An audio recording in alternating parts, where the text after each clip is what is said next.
Boa noite. Iniciamos a nossa web do dia 28 de novembro de 2022 para o evento 798627 na UC de montagem de sistemas mecânicos. Então, recapitulando, na aula anterior nós falamos sobre conceitos, erros de forma e tudo mais, certo? Certo. Certo. Não sei se já tomaram a liberdade de fazer atividade. Tem uma atividade que fala sobre tolerância e os erros, né, de forma. Então lá vai trazer, né, da forma da legenda que a gente viu na aula anterior, do mesmo modo que a gente viu os quadrinhos, né, as linhas de referência, para vocês marcarem. Então lá vai ter o símbolo de qual tolerância que é, se é uma tolerância de posição, uma tolerância de simetria, uma tolerância de planeza, uma tolerância de cilindricidade, concentricidade e assim vai. Então com a aula anterior já dá para fazer uma das SAPs. Não sei se vocês já fizeram. Daniel, Rildo, Mike. Eu comecei a fazer, mas fiquei na dúvida. Ficou na dúvida? Vou aproveitar o seguinte, antes de iniciar, vamos passar lá, que eu acho que como está mais fresco, né, vai ser mais fácil para a gente trabalhar. Vou parar de compartilhar aqui a nossa slide, vou compartilhar a tela. Então tá aqui o nosso, aqui, ó, montagem de sistemas mecânicos. Nossa primeira SAP está aqui, ó. Na verdade vai ser a terceira, tá, pessoal? Que vai falar sobre as tolerâncias. Então vai ter o exemplificar e aqui tem os anexos. Vamos no primeiro aqui, ó. SAP 3, anexo 1. Tá vendo aqui o desenho das castanhas? Sim, tô Aquele, por vendo. exemplo, representa um corte aqui, né? Aqui no 6, ó, ele representa que ele tem uma tolerância de 10, mais ou menos meio. Então, tanto para mais quanto para menos é meio essa dimensão aqui. Então, tem várias tolerâncias que ele traz, ó.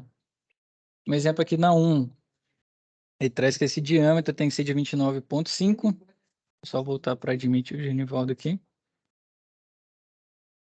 Então, ele traz que tem que ser de 29,5. H10 é um código de tolerância. Então, esse H10 significa que ele pode ter uma dimensão para mais de 0,084 e para menos de 0. Então, ela não pode ser menor que 29,5. Na 2 também traz aqui sobre tolerância de diâmetro, ó, 30, H10 também, que é o mesmo range, ó. Pode ser mais 0,084 e menos tem que ser 0. E aqui tá, ó, o que interessa aqui é o A, ó. É uma tolerância de, esse símbolo aqui vocês vão ter que pesquisar o que que é, para o diâmetro de essa tolerância de... Alguém sabe qual que é esse símbolo de tolerância aqui? Vou deixar esse boi para quem não, para quem vai assistir Isso, gravado depois. isso aí é concentricidade. Se eu não me engano, é concentricidade. É isso mesmo? Ué, eu acho que sim.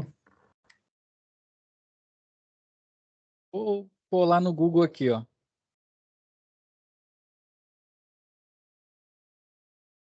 Tolerância de concentricidade. Eu também acho que é. Para a gente tirar a dúvida. Aqui, ó. Concentricidade, coaxilidade. Então, essa medida aqui no A, ele tem uma tolerância de concentricidade. Você vem aqui e marca. Onde que é o 32, né? Então, vem aqui no concentricidade e marca o número 32. Tem alguma outra? Se a gente pesquisar, não tem, ó. São características afetadas pelas tolerâncias. Então, a gente não tem. Então, só vem aqui e Aí, marca o 32 e já aí, resolveu essa então, parte. então é só pôr só o número correspondente. Não é só Exatamente. É porque eu pensei que tinha que só que marcar Se, só no nome. entendi. Se só marcar, o ideal é colocar o número. Aí eu sei que você identificou onde estava, entendeu? Então já vou corrigir. Show de bola. Então é isso que vai fazer. Esse aqui é um. Eu fechei o que eu não queria fechar. O 2, ó. Tem um símbolo aqui que não precisa nem falar. Se a gente procurar nos outros, não tem, né? Com relação a erro de forma. Então, aqui marca o número de novo número 10 na característica afetada pela tolerância que você imagina que esse símbolo represente, tá bom? A 3, e nós temos, ó, um símbolo aqui para tolerância. A gente tem outro aqui, ó, e outro aqui. A gente tem 3, então. Nesse desenho, deixa eu ver aqui embaixo. São exatamente 3. Então, você vai ter que marcar 3 números aqui, ó. Esse aqui é símbolo de um tipo de erro de forma. Aqui para tolerância, né? Aqui o outro e aqui o outro. Então, são 3 que você vai ter que marcar de acordo com aqueles símbolos. E no 4, ó, já tem um aqui, tem outro aqui.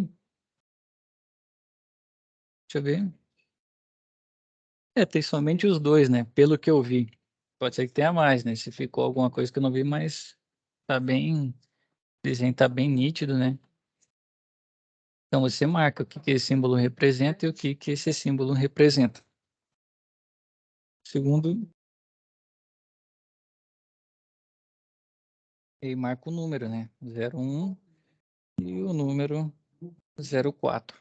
Fechado, senhores? Então, com a nossa primeira web, né? A gente já tem a capacidade de fazer aquela SAP 3. Já garante aí pelo menos 14 pontos, né? Ou certinho. Garante essa web aí, né? Que a gente já tem a habilidade para fazer. Foi nos momentos presenciais, já fica bem demais. Certo? Tranquilo? Ficou alguma dúvida com relação a SAP 3?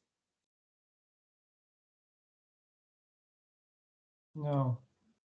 Show de bola, né? O Hildo já fez aí, não sei se os demais também já estão fazendo. Aproveite aí quem não assistiu a última web, né? De forma síncrona. Coloquei lá na plataforma, assista que já te dá a base, né? Para fazer a SAP 3. Certo? Hoje o nosso conteúdo é sobre solda. Então, são todos assuntos associados à montagem mecânica. A solda é essencial, né? Muita importância na área da indústria, está presente todo dia em diversos locais, sempre para a união de peças, né?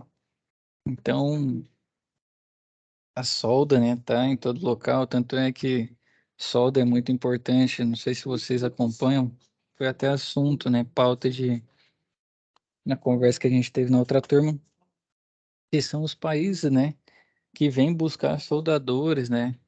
Por exemplo, no Brasil, hoje em dia, se o cara tiver um curso de solda, for um bom soldador e souber falar uma língua diferente, né, tiver disposição, o Reino Unido estava contratando soldador, o Canadá estava contratando soldador, e são pessoas que já vão para esses países, né, com trabalho já direto à cidade que vai morar.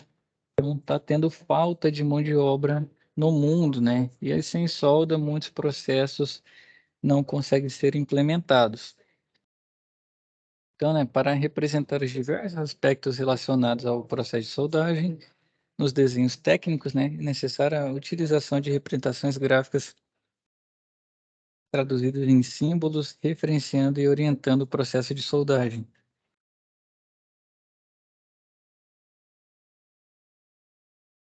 Os símbolos indicam a geometria das juntas, as dimensões e ângulos do chanfro, abertura de raiz e comprimento da solda, o local de trabalho, entre outras informações, conforme é possível observar na figura a seguir. Então, como que é feita a simbologia? Ó, símbolo do contorno, símbolo de acabamento, tá ali, ângulo do chanfro, né? A fresta, o símbolo básico para o lado oposto e abaixo da seta, né? O lado da seta.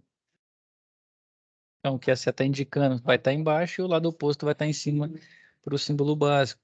Comprimento de solda, distância de centro a centro, soldagem no campo, o lado da seta e ali o lado oposto. Temos especificação, processo, dimensão da solda, dimensão de solda em chanfro, a cauda, né? E a linha de referência para essa solda. Então, todas as informações aqui trazem, né?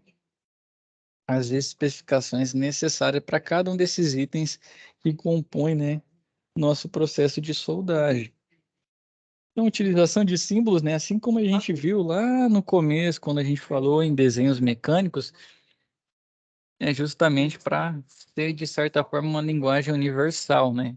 Então, proporciona maior otimização de espaço e trabalho nos desenhos técnicos, né? Para não ficar muitas e muitas frases, o símbolo ajuda e, de maneira objetiva e direta, as informações necessárias para a execução do trabalho.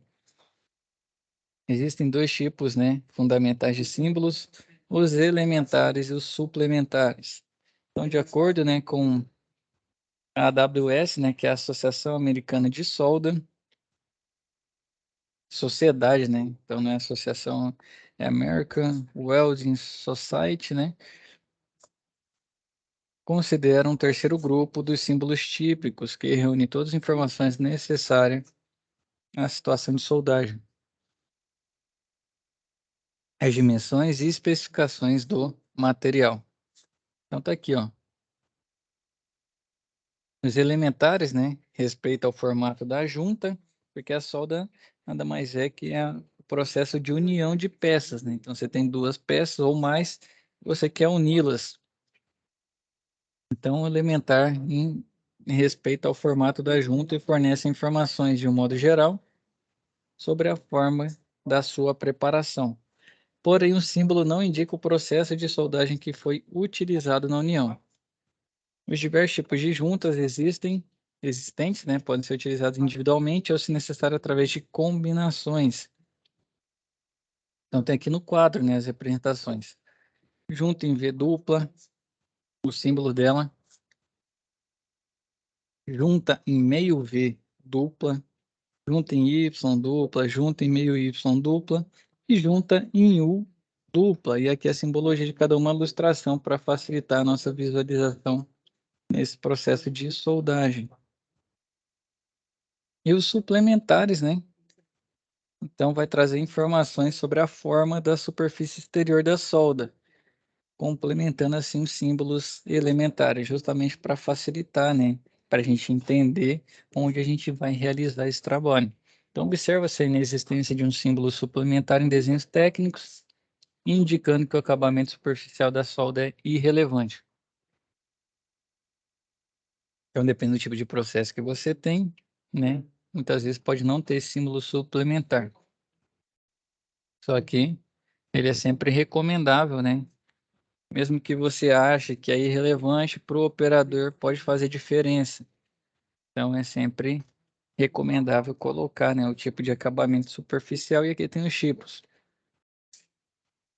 Símbolo para superfície plana, convexa, côncava, de bordos arredondados, cobre junta permanente e cobre junta removível.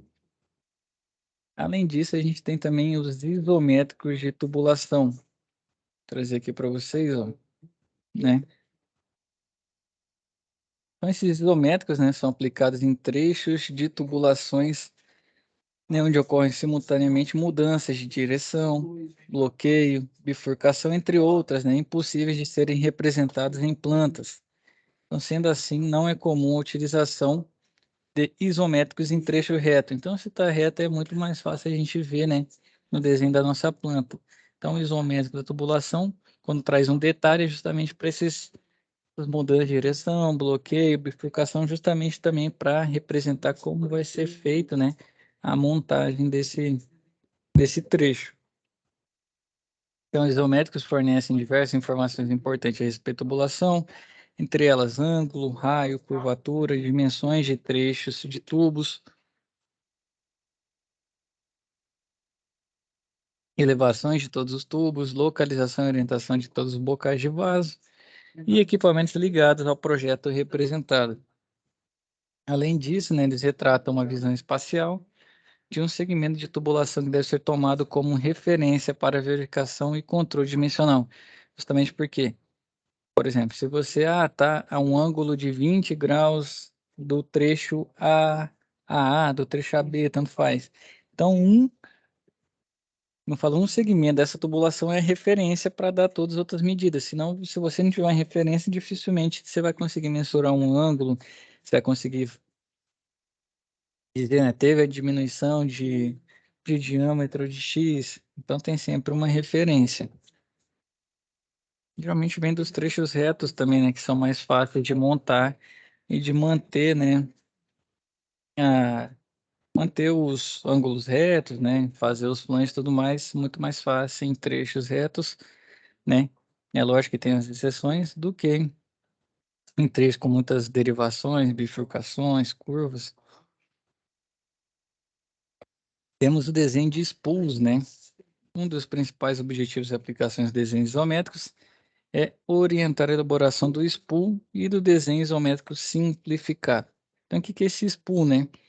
São desenhos construídos a partir dos desenhos isométricos, então são trechos, né, da tubulação inserida no isométrico. Cada um deles representa a ligação de um determinado número de acessórios e trechos de tubos em uma tubulação soldada. Muitas vezes você quer colocar um dreno, você quer colocar um manômetro, né? Você quer colocar um termostato. Então tem diversas, né? Tem que colocar um pressostato, né? Que é muito importante aí para as tubulações, geralmente um fluxostato, né? Então o spool vem para isso, né? Para trazer em detalhes os trechos das nossas tubulações, dos nossos isométricos. Dentre outros desenhos auxiliares de montagem, o spool permite que todos os diversos trechos que compõem o conjunto sejam pré-montados, justamente para facilitar. Então, você consegue ver, por exemplo, no meu trecho eu vou ter, né, purgas, né, vou ter dreno, suspiro, né, não sei, tem diversos nomes aí na indústria. Você tem um pressostato também. Então, em vez de eu montar essa tubulação e depois ter que forçar ela, né? Aplicar uma carga, muitas vezes para montar um acessório, tem que aplicar carga. Então, onde você realizar a solda, né? Você vai lá e já monta esses acessórios e tudo mais, justamente para facilitar e chegar com a peça pronta, né? Então, o spool vai te dar essa possibilidade de verificar se dá para fazer antes, né? Ou se realmente tem que aguardar a montagem, né? Vai ser um processo final. Aqui, ó, ele traz a distância, né, entre as faces de flange, entre linhas de centro e entre faces de flange e linhas de centro. Então, né, raio de curvatura dos tubos curvados. Tem o deslocamento da flange ou derivação. Tem a rotação da flange. O que mais que ele tem? Paralelismo da face do flange. Então, todas as informações ele vai trazer no spool, né? Justamente para facilitar a nossa verificação.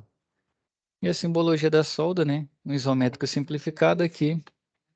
Ele traz, por exemplo, um desenho descritivo aqui diagramado para a montagem dos instrumentos.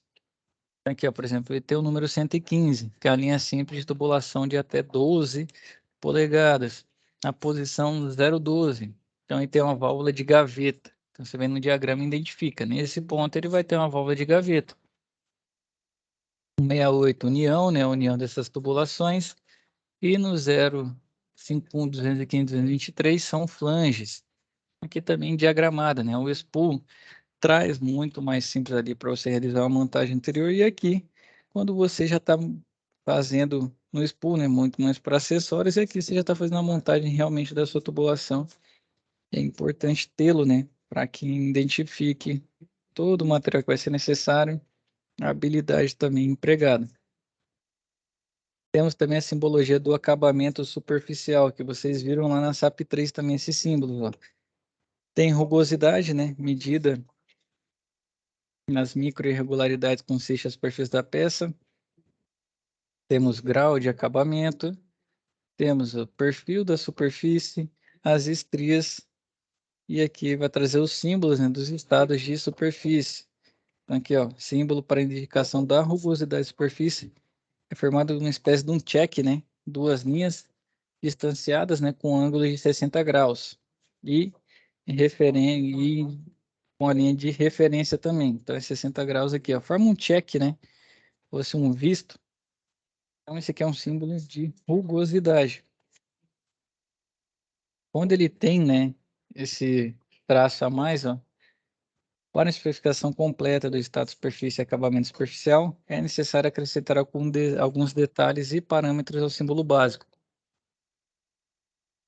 Tem aqui no processo de fabricação e remoção de material exigida para atingir o estado de superfície previsto, cujo símbolo básico é incrementado com uma linha. Então, esse símbolo, né, indica remoção de material. O que mais nós temos, ó? Outro símbolo, né? Então, a remoção de material é realizada a partir do processo de fabricação em que se utiliza ferramentas de corte. Pode ser furação, fresamento, orneamento, né?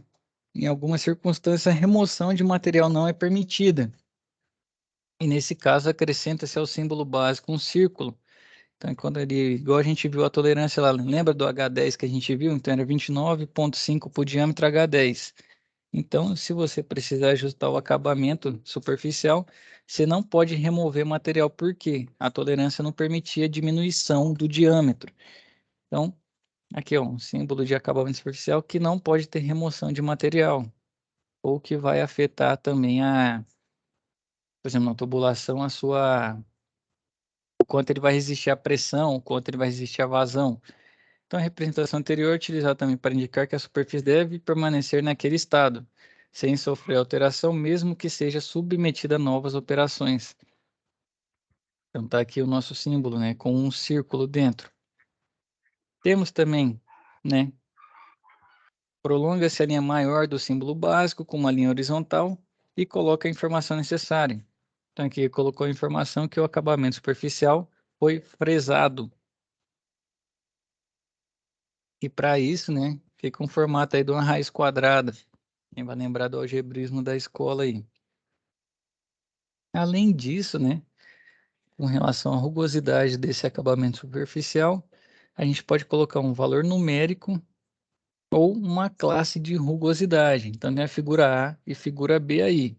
Na figura A tem um N8, né, que é o nível, né, que é a classe de rugosidade, e na figura B tem um valor numérico, né, sempre em microns, 3,2 microns é a rugosidade, né, dessa superfície. Então, na figura A, adota-se a classe de rugosidade para apresentar a rugosidade superficial, e na B, né, representa-se a rugosidade superficial através da utilização do seu valor numérico em microns.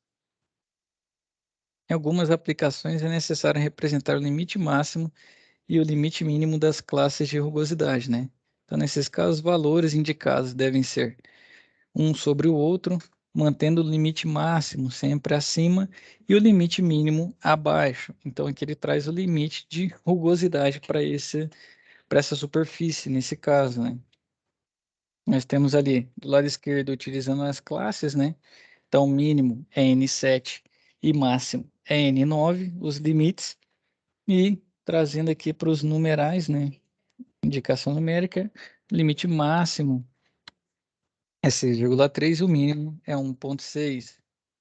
Então, lembrando aqui que representa esse cortezinho, né? Que a gente acabou de ver,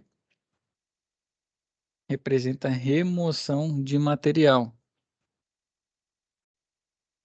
Então, pode ver que aqui estava mostrando só rugosidade, as classes aqui ele já trouxe uma informação a mais que tem remoção de material nessa superfície.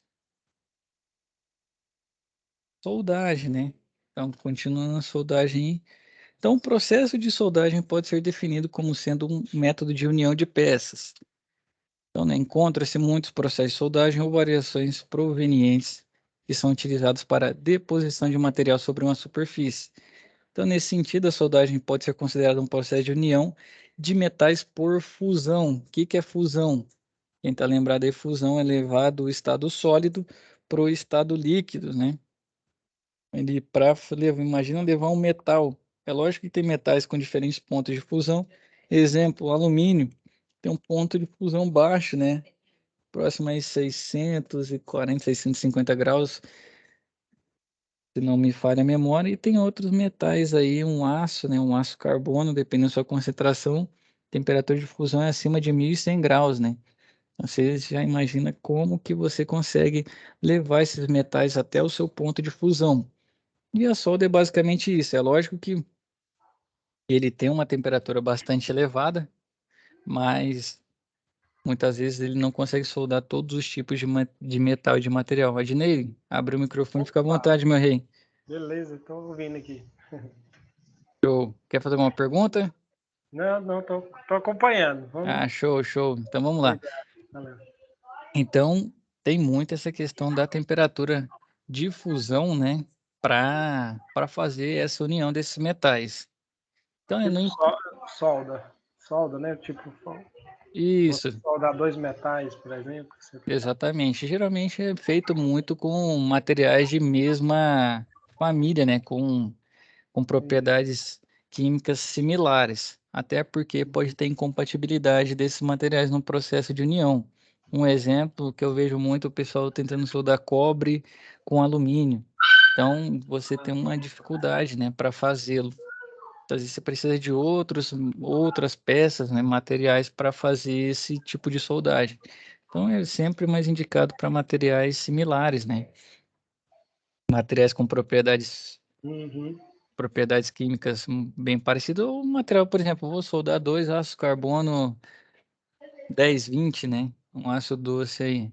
Então eu pego dois, no caso, dois corpos de prova, dois tubos, né? Vamos usar a tubulação que a gente estava usando anteriormente, que vai facilitar no nosso processo.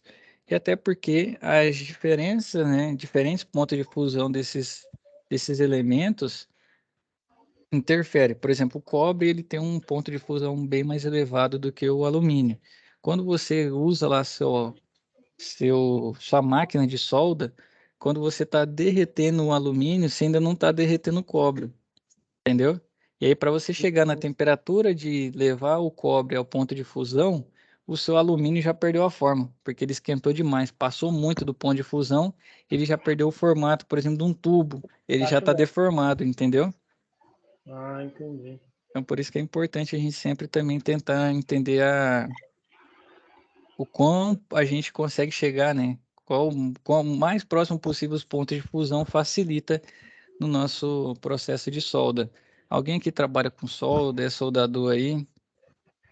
Daniel, Mike, Genivaldo, Rildo, Ângelo, Hernani, o Valdson, Adnei, Não, só aprendiz mesmo. aprendiz? Isso, lá no serviço lá, teve uma época lá que a gente mexia muito com solda também, mas ele foi proibido, né?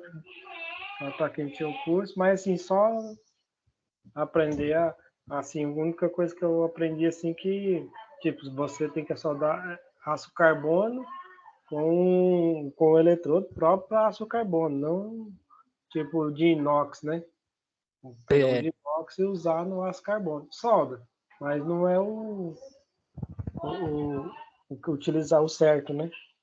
você tem as máquinas corretas, né? Tem solda TIG, MIG, eletrodo revestido. Então, de acordo com o material que você vai realizar esse processo de união, né? Essa soldagem, você vai escolher, sim, o seu equipamento, né? E o seu processo, como Isso, bem isso. disse. Os demais aí, alguém é soldador aí, trabalha com solda? Não, só aprendiz mesmo. Aprendiz, Hildo. É, Tô mas eu perguntando, já sou desse um pouco só mais com eletrodo revestido, né? sim. Que é o mais básico que tem, né? É, cara, solda Porque eu não, a solda MIG, a TIG, já quer já um pouquinho mais de prática, né? isso, é. É a mais comum, né? Vamos dizer que soldar eu costumo dizer que não é simples, não. Eu já tentei, né? Já fiz alguns processos e realmente até processo que o pessoal faz com muita facilidade, né? A gente vê que precisa ter uma coordenação motora muito boa, cara, para soldar. Soldar é habilidade mesmo. Distância de eletrodo, ângulo de eletrodo, tudo manda, né?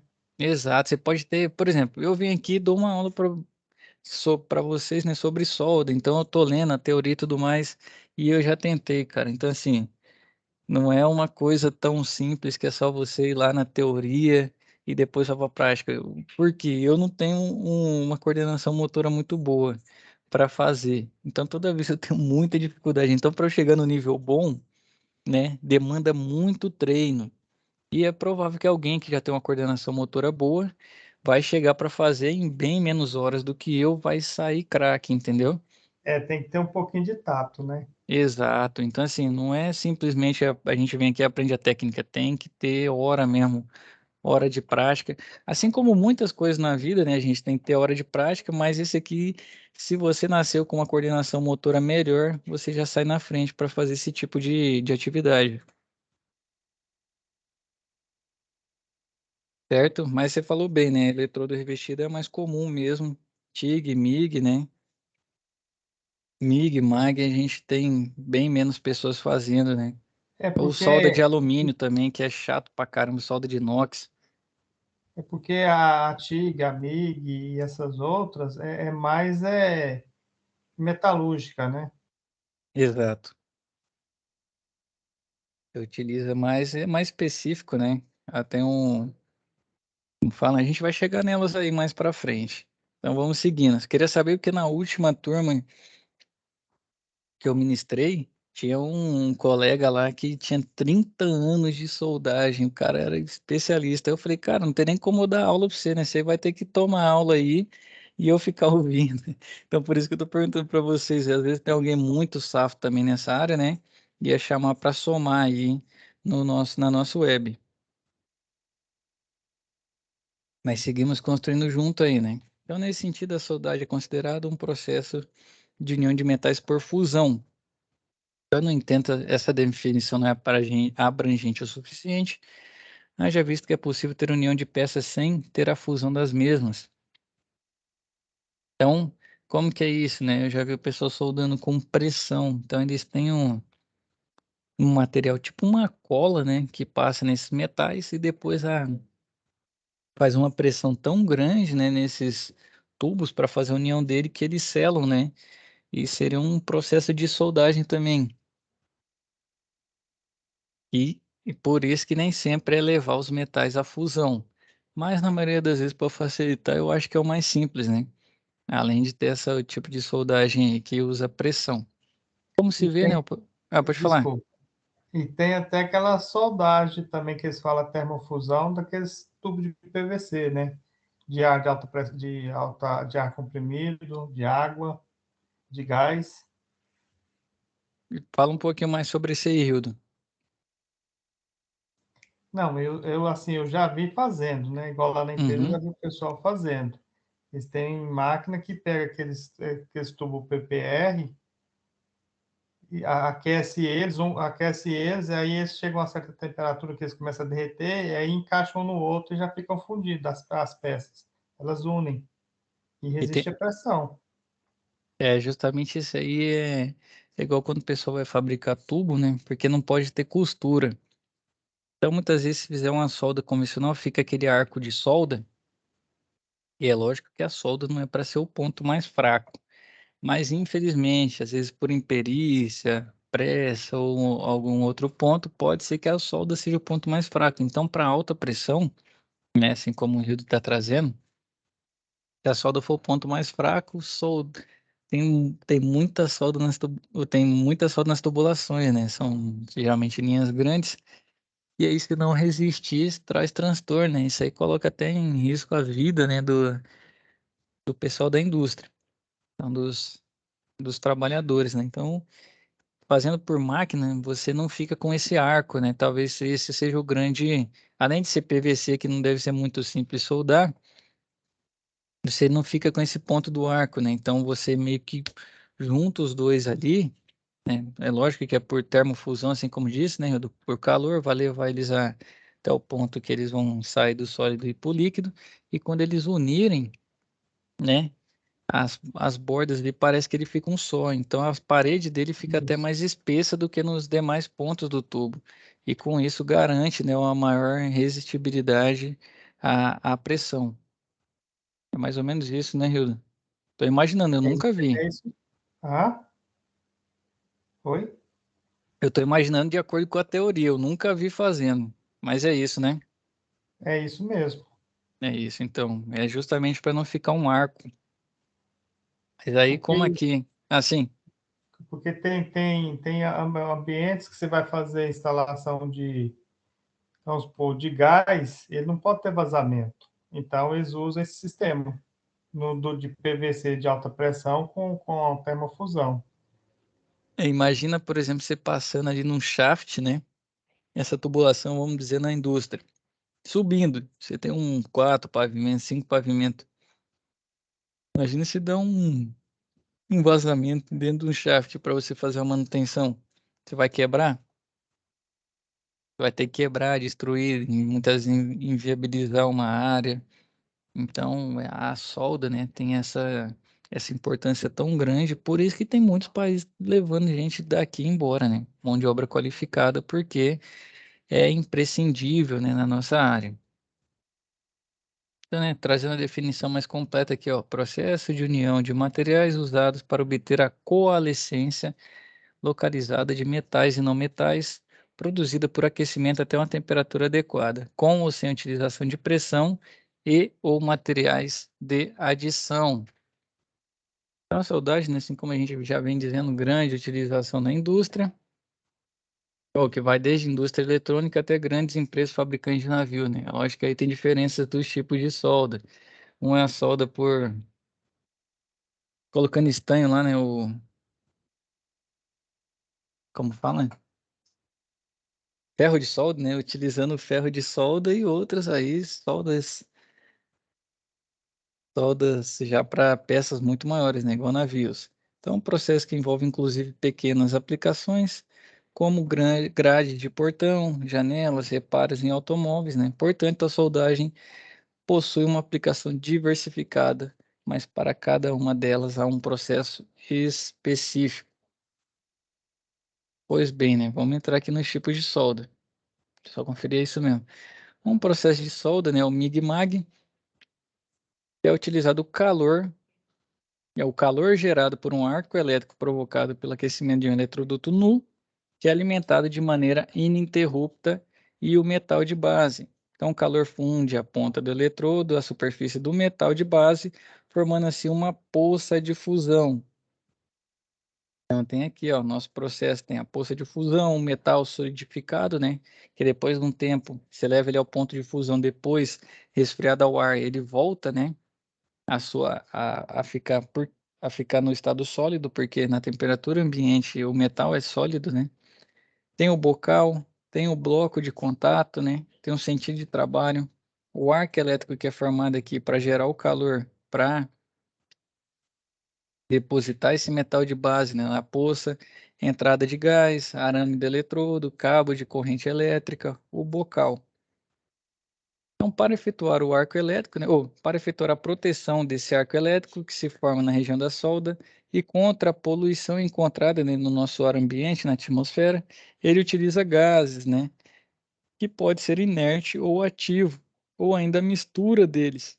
Então, dependendo do gás utilizado, pode-se ter um processo de MIG ou MAG. Então, MIG é para o gás inerte, né, metal inerte gás. Utiliza-se um gás inerte para efetuar a proteção desse arco elétrico. E além disso, é usada para soldar metais não ferrosos, na maioria das vezes aços inoxidáveis. Temos a MAG também, que é metal ativo e gás, né? Ocorre ao utilizar um gás ativo ou uma mistura de gases, que deixam de ser inertes quando uma pequena parte do metal é oxidado. Então, é usada para soldar metais ferrosos. Então, aqui a diferença do MIG para o MAG é o tipo de gás utilizado para a proteção desse arco elétrico.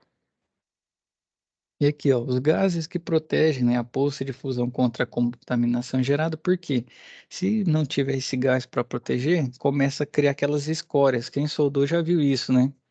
Sabe o que que é escória? É aquela casca que cria sobre a solda. Exatamente, que aí deixa a solda feia pra caramba, né? Quando vai criando escória ali, muitas vezes você, como fala, não fica a poça de fusão no local certo, né? Aquele arco Ela bonito de fica, solda. normalmente quando acontece isso, ela fica brocada a solda, né? Eu tava esperando você usar um outro nome aí, que o pessoal costuma chamar quando a solda não fica legal. Parece, tem a ver com pombo. Ah, bostinha de Pombo. Bosta de rolinha. Exatamente, quando solda e não fica legal. Então, para isso que a gente evita, né, essa contaminação por meio do gás, para não ficar, como o Rildo disse tecnicamente, né, para o metal ali, o metal de base, para nossa poça de fusão não ficar blocada. Então, para garantir a continuidade, a retilinidade, né, na solda, a gente tem esse gás para evitar a contaminação. Então, esse gás, né, principalmente pelo nitrogênio, oxigênio e vapor d'água, estão presentes na atmosfera. Então, esse o quadro aqui embaixo, né, apresenta os principais gases utilizados no processo de soldagem. Então, argônio, hélio e uma mistura aqui, né, de hélio mais ar são inertes, né? Então, aqui, ó, o argônio, todos não ferrosos, né, quase todos. O hélio, né, para alumínio, magnésio, cobre, suas ligas. Essa mistura aqui, né, de ar mais hélio, né? Idem para hélio, melhor que 100% hélio. Aplicação igual ao hélio, né? E melhor do que o 100%. Então vai ser para alumínio, magnésio e cobre. Aqui já é ligeiramente oxidante, ar mais O2, né? A gente tem aços inoxidáveis, algumas ligas de cobre, ar mais essa concentração de O2, aços carbonos e algumas baixas ligas, CO2, ácidos carbonos e algumas baixas ligas, ar mais mistura de ar mais uma concentração de CO2, diversos ácidos carbonos com transferência em curto-circuito do metal de adição, e essa mistura de CO2 mais O2 mais ar, diversos ácidos carbonos, né? Então, para utilizar MIG-MAG, né? O equipamento utilizado no processo MIG-MAG é formado por uma pistola de soldagem, uma fonte de energia, um gás de proteção, um cilindrinho ali, né? E um sistema que faz o acionamento do arame, que é o arame que vai fechar esse arco elétrico, que vai aquecer o eletrodo e vai depositar o metal de adição. Então, a pistola possui um tubo que efetua o contato, transmitindo a corrente elétrica até o eletrodo e um bico, né, que tem como finalidade direcionar o gás protetor. A alimentação do arame é feita por um motor de corrente contínua e uma roda motriz. Então, quem realiza esse tipo, é também comum a gente falar de choques, né? Não sei se alguém já realizou aí MIG-MAG, tomar uns choquezinhos aí quando está realizando a soldagem. Rio do Adnei, que falaram que já trabalharam com solda, já soldaram MIG-MAG, Não, MIG-MAG não, só com eletrodo revestido. eletrodo, né? Só Mas eletrodo também. a de eletrodo revestido também, quando a umidade é muito, costuma dar um choquinho Exato, umidade. agradável. Não, eu não acho agradável, não. Não sei se você tá querendo virar o super choque aí, né? Mas Ah, não é doido. nada agradável você ficar soldando e tomando choque. A luva, né? A luva, quando ela vai ficando úmida, Uhum. infelizmente, você vai tomando, você vai suando também, né? Que você tem que usar toda a proteção, máscara, tem que usar luva, tem que usar avental. Muitas vezes a empresa tem macacão. E aí você vai suando, suando, e aí, meu amigo, é choque que você vai tomando, infelizmente. O ideal é terminar um processo, parar, tentar se secar, né? Tomar uma água para evitar a umidade. Isso, isso. Então, esse processo utiliza uma fonte de energia corrente contínua. Um detalhe importante dessa fonte de energia é o eletrodo, né? Que o eletrodo é ligado no polo positivo. Assim, tem-se uma melhor estabilidade do arco, uma taxa bem pequena de projeções e uma boa penetração. O eletrodo, né, nesse processo é mais conhecido como arame para soldagem, que tem em sua composição metais ou ligas metálicas dúcteis, possuindo uma composição química, dureza e condições superficiais bem controladas, ideal para esse tipo de soldagem. Então, os eletrodos ou arames para soldagem são constituídos de metais ou ligas metálicas dúcteis, que possuem composição química, dureza e condições superficiais e dimensões bem controladas. Então, a transferência do metal de solda, né, através do arco elétrico, pode ser realizada de quatro maneiras. A transferência globular, que é quando a corrente está baixa, né, em relação ao diâmetro do arame utilizado. O metal é transferido do arame para a peça como glóbulos, né, espécie do sangue ali, aquele desenho, quando a gente vai ver sangue, o pessoal tá fazendo o fluxo, né, sanguíneo aí dentro das veias, os glóbulos, né, que são as pelota. Não sei se é a melhor palavra. Então, cada um desses glóbulos tem um diâmetro maior que o arame utilizado na soldagem. Tem por spray, né? Com correntes elevadas e de alta densidade. para os aços podem ultrapassar 200 amperes. Imagina você tomar um choque, né? Então, o nível de tensão também é alto, infelizmente, aí vai causar danos. Então, o metal é transferido sobre a forma de um pulverizador de finas gotículas, né? Lembra um aerosol.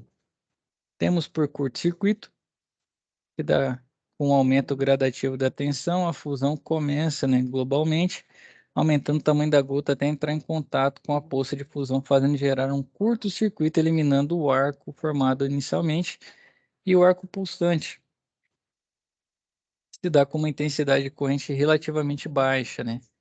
E tensão de 10 a 20 volts, que injeta sobre essa corrente baixa pulsos, né? De corrente alta, fazendo que o metal de adição seja adicionado através do jato de gotículas gerado por esses pulsos. E temos a soldagem TIG também, que se caracteriza por ser realizada através de um arco elétrico com proteção gasosa também, né? Que utiliza um eletrodo de tungstênio não consumível. Então, o TIG tem a ver com tungstênio, né? Inerte gás, provavelmente. Não consumível por união de peças de metais. A proteção da solda, né? Durante o processo é obtida através de um gás inerte ou mistura de gases inertes, que também são responsáveis por transmitir a corrente elétrica quando ionizadas durante o processo. A soldagem pode ser executada adicionando ou não o metal de adição. Então, quando o metal de adição é acrescentado, é feito diretamente na poça de fusão. Então, a diferença aí, o T é o tungstênio, né? Eletrodo de tungstênio. E o IG é de inerte gás, né? Então, a solda com eletrodo de tungstênio com gás inerte. Certo, senhores? Ficou alguma dúvida com relação a essa nosso início aí aos processos de união por solda? Essa é a hora, fiquem à vontade aí.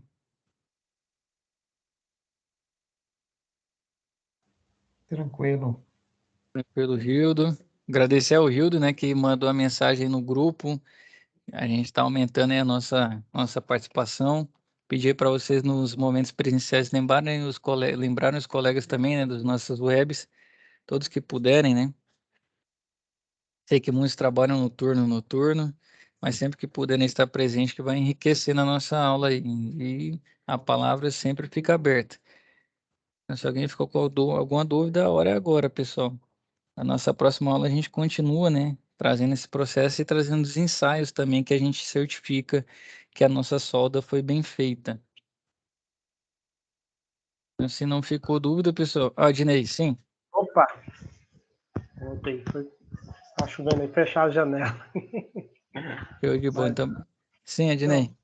não, mas beleza. Assim, questão dos tipos de eletrodos, solda, temperatura aí ficou bem claro.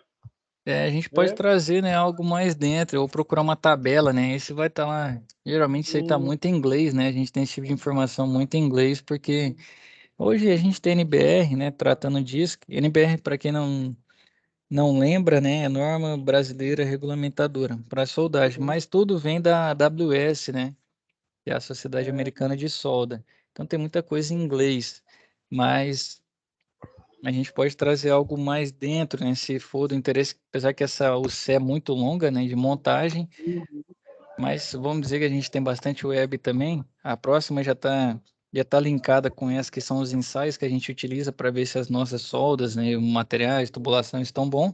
Mas posteriormente aí a gente pode trazer algo mais focadão em cima de solda, né, mais focada e trazendo temperatura, né, como é feito, às vezes até um vídeo aí do pessoal exemplificando. beleza. Fechado? O solda é bom, é prática, né? Exatamente. A gente fala aqui, mas a graça é É, botando a mão na massa mesmo, não tem jeito. Não tem como o eu ganhar eletrodo da queimando. prática. Não, mas as ideias boas aí, a gente tira muita. A gente às vezes acha que é só chegar lá e unir um material no outro e meter o eletrodo para cima, né? Tem que saber o tipo de material, né? Tudo. A amperagem que você vai usar, né? Exato, A espessura da tubulação, vamos supor aí, o tipo, né? Cada um tem uma amperagem que você pode usar. exato. E o tipo, né, de solda que você vai fazer. Tipo de eletrodo, diâmetro de eletrodo. cheio de eletrodo, isso aí, é verdade. Exatamente. Então a gente pode fazer posteriormente, né? Um assunto aí que a gente fica no. Como fala? Tendo um espaço na nossa web, a gente pode focar um pouquinho mais. Fechado? Roda muito bom, eu gosto. Show de bola. Então, pessoal, agradecer a presença dos senhores aí, né? Bons estudos, fiquem com Deus e até a nossa próxima web. Valeu, professor. Obrigadão. Boa Com noite. Deus, hein? Obrigado a vocês aí. Até mais. Boa noite, obrigado.